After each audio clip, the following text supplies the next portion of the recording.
আসসালামু আলাইকুম। আমার রসইঘরে সবাইকে স্বাগতম। আজ আমি তৈরি করে দেখাবো মোটা মোটা করে কেটে আলু দিয়ে করলা ভাজি। আজকে মোটা মোটা করে আলু দিয়ে করলা ভাজি করার জন্য আমি এখানে মাঝারি সাইজের 4টা করলা নিয়ে কেটে বিচিগুলি ফেলে ধুয়ে নিয়েছি। আর এখানে আমি 3টা মাঝারি সাইজের আলু মোটা মোটা করে কেটে নিয়েছি। এখন আমি এই আলুগুলি একটু সিদ্ধ করে নিব, হাফ সিদ্ধ করে নিব। এর জন্য আমি প্যানে পানি বসিয়ে দিয়েছি। এখন আমি এই পানিতে আলুটা দিয়ে দিচ্ছি। এতে আমি সামান্য একটু লবণ দিয়ে দিচ্ছি আর সামান্য একটু হলুদের গুঁড়া দিয়ে দিলাম। এখন আমি ঢাকনা দিয়ে কিছুক্ষণ সিদ্ধ করে নিই। ঢাকনা খুলে দেখছি আলুগুলোর কি অবস্থা। আলুগুলো প্রায় সিদ্ধ হয়ে গিয়েছে। আলুগুলো আমি ফুল সিদ্ধ করব না, এখানে 50% সিদ্ধ হলেই চলবে। এখন আমি আলুগুলো ছেঁকে নিচ্ছি।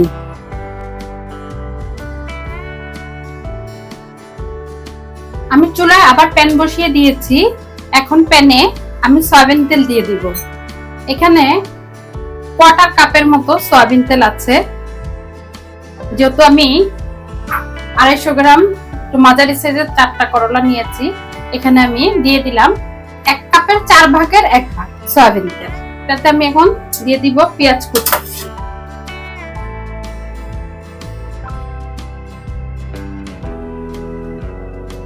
পেঁয়াজটা আমি একদম কড়া করে লাল লাল করে ভাজবো না, একটু হালকা বাদামি কালার আসলে আমি অন্যান্য তার মধ্যে কাঁচামরিচ দিয়ে দিব।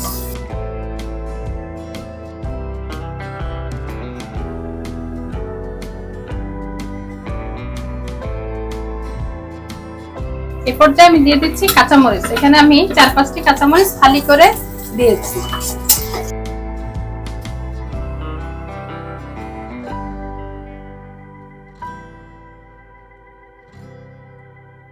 পেঁয়াজ কাঁচামরিচ আমার হয়ে গিয়েছে। এখন আমি করলা দিয়ে দিব। করলাটা পানিতে আমি ঝরিয়ে নিয়েছি। আমি কোনো প্রকার লবণ দিয়ে কচলানো বা কোনো কিছু করিনি, জাস্ট ধুয়ে নিয়েছি। এরপরটা অবশ্যই চুলাটা হাই হিটে থাকবে।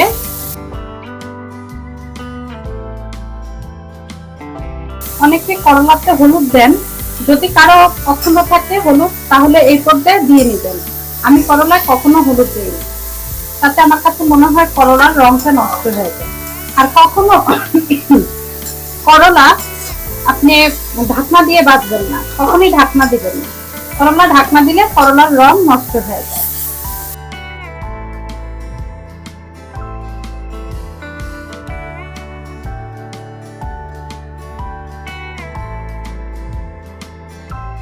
করলার গায়ের পানিটা যখন শুকিয়ে যাবে তখন আমরা দিয়ে দিব হাফ সিদ্ধ করে রাখা আলু কুচিটা।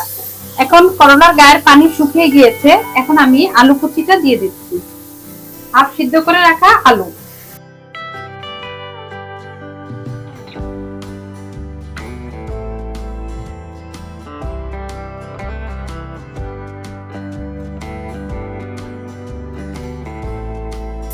করলা আলু সব পানি শুকিয়ে গিয়েছে। এই পর্যায়ে আমি দিয়ে দিব লবণ।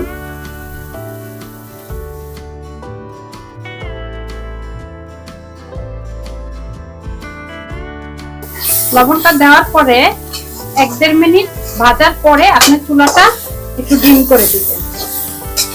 আমি এখন চুলাটা মাঝারি আঁচে দিচ্ছি। এতক্ষণ হাই হিটে ছিল, এখন আমি চুলাটা মাঝারি আঁচে দিচ্ছি। এখন আর বেশি নাড়াচাড়া করব না, একটু পরপর নেড়ে দিই।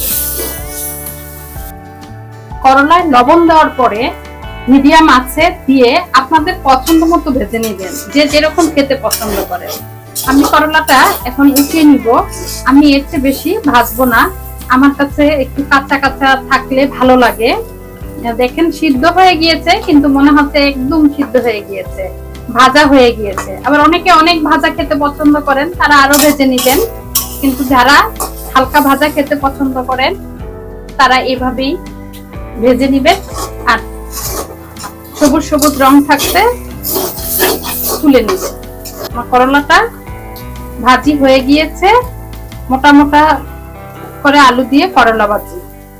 একদম সুন্দর মতো ভাজা হয়ে গিয়েছে, এখন আমি তুলে নিচ্ছি।